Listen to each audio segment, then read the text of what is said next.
যুক্তরাষ্ট্রের শীর্ষ ব্যবসায়ী স্পেস এক্সের প্রধান ইলন মাস্ককে বাংলাদেশ সফরের আমন্ত্রণ ও ৯০ কর্মদিবসের মধ্যে স্টারলিংক স্যাটেলাইট চালু করার প্রস্তাব দিয়েছেন প্রধান উপদেষ্টা ডক্টর মোহাম্মদ ইউনূস। ইলন মাস্ককে দেয়া এক চিঠিতে এই আমন্ত্রণ জানান তিনি। প্রযুক্তি খাতে সুবিধাভোগী বাংলাদেশের তরুণ-তরুণীদের সাথে সাক্ষাৎ করার অনুরোধ জানানো হয় চিঠিতে। আগামীর পৃথিবী আরও উন্নত সমৃদ্ধ করতে একসঙ্গে কাজ করার আহ্বানও জানান ডক্টর ইউনূস। চিঠিতে তিনি আরও বলেন, স্টারলিংক ইন্টারনেট সেবা বাংলাদেশের অবকাঠামো উন্নয়ন, বিশেষ করে তরুণ উদ্যোক্তা, অবহেলিত নারীদের উন্নয়ন এবং প্রত্যন্ত অঞ্চলের যোগাযোগ ব্যবস্থায় গুরুত্বপূর্ণ ভূমিকা রাখবে। পুলিশের ৪ ডিআইজিকে বাধ্যতামূলক অবসরে পাঠানো হয়েছে। তারা হলেন অ্যান্টি টেরোরিজম ইউনিটের ডিআইজি নিসারুল আরিফ, নৌ পুলিশের ডিআইজি আব্দুল কুদ্দুস আমিন, হাইওয়ে পুলিশের ডিআইজি আজাদ মিয়া ও আমেনা বেগম। রাজনৈতিক পট পরিবর্তনের পর তাদের পুলিশের বিভিন্ন ইউনিটে সংযুক্ত করা হয়েছিল। সংযুক্ত থাকা অবস্থায় কর্মকর্তাদের উপর কোনো অপারেশনাল দায়িত্ব থাকে না। তাদের মধ্যে আমেনা বেগম ২০১৮ সালে নির্বাচনের সময় নরসিংদীর এসপি ছিলেন। নিসারুল আরিফ রাজশাহীর ডিআইজি ও সিলেট মহানগর পুলিশ কমিশনারের দায়িত্ব পালন করেছেন। ২০১৪ সালে নির্বাচনের সময় আজাদ মিয়া কক্সবাজারে ও আব্দুল কুদ্দুস আমিন গোপালগঞ্জের এসপি ছিলেন। পুলিশ সদর দপ্তরের তথ্য অনুযায়ী পট পরিবর্তনের পর এ নিয়ে ৪০ কর্মকর্তাকে বাধ্যতামূলক অবসরে পাঠানো হলো।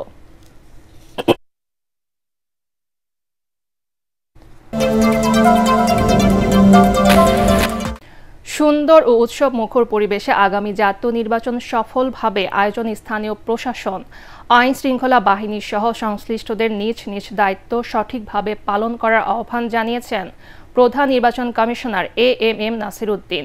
কক্সবাজার জেলা প্রশাসনের আয়োজনে জেলায় ছবি সহ ভোটার তালিকা হালনাগাদ ও ত্রয়োদশ জাতীয় সংসদ নির্বাচন উপলক্ষে মতবিনিময় সভায় তিনি কথা বলেন।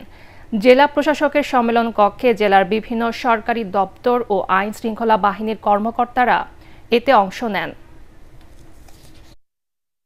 ভিশনের ফুলঝুরি মেগা অফারে ফ্রি কিনলেই পাচ্ছেন ১৬ পিসের আকর্ষণীয় গিফট বক্স একদম ফ্রি। প্রধান উপদেষ্টা মহোদয়ের একটা ঘোষণা পেয়েছি। এখন উনি একটা ঘোষণা দিয়েছেন, আমরা কি ক্যান ইউ ইগনোর ইট? উনি তো বলেন না যে জাতীয় নির্বাচন স্থানীয় নির্বাচন হবে, তো তোমরা বলেন নাই যে নির্বাচন হওয়ার ডিসেম্বর ধরে যাবে। আমরা সেইভাবে প্রস্তুতি নিচ্ছিলাম, আমাদের প্রস্তুতি নিয়েই। আর যেই বিতর্কটা চলছে, এই বিতর্কের মধ্যে আমরা কোনো পার্টি হতে চাই না। টিসিবির কার্ডকে কেন্দ্র করে রাজশাহীর পুঠিয়ায় বিএনপির ২ গ্রুপের সংঘর্ষ হয়েছে। এতে বানেশ্বর ইউনিয়ন বিএনপির নেতা ও ৫ নম্বর ওয়ার্ডের সদস্য রফিকুল ইসলাম গুরুতর আহত হয়েছেন।